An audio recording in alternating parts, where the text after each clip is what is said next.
আলাইকুম রহমতুল্লাহি ওবরাকাতু 2024 সালে ডিগ্রি পাস ও সার্টিফিকেট কোর্স প্রথম বর্ষ পরীক্ষার ফলাফল প্রকাশ বিজ্ঞপ্তি একাডেমিক কাউন্সিল ও সিন্ডিকেট অনুমোদনের সাপেক্ষে জাতীয় বিশ্ববিদ্যালয়ের অধীনে অনুষ্ঠিত 2024 সালে ডিগ্রি পাস ও সার্টিফিকেট কোর্স প্রথম বর্ষ পরীক্ষার ফলাফল 28/2/2026 তারিখ বিকেল 4টায় প্রকাশ করা হবে।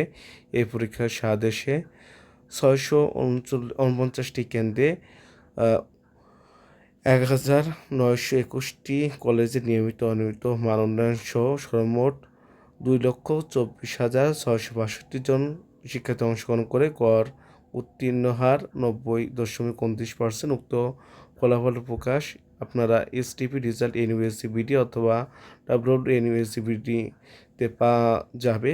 প্রকাশের ফলাফল কোনো প্রকার অসঙ্গতি বা ভুল পরিলক্ষিত হলে তা সংশোধন অথবা ফলাফল সংগ্রহ বাতিল করার ক্ষমতা বিশ্ববিদ্যালয় সংরক্ষণ করে।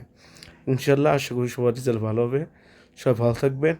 আসসালামু আলাইকুম রহমতুল্লাহি ওয়া বারাকাতুহু।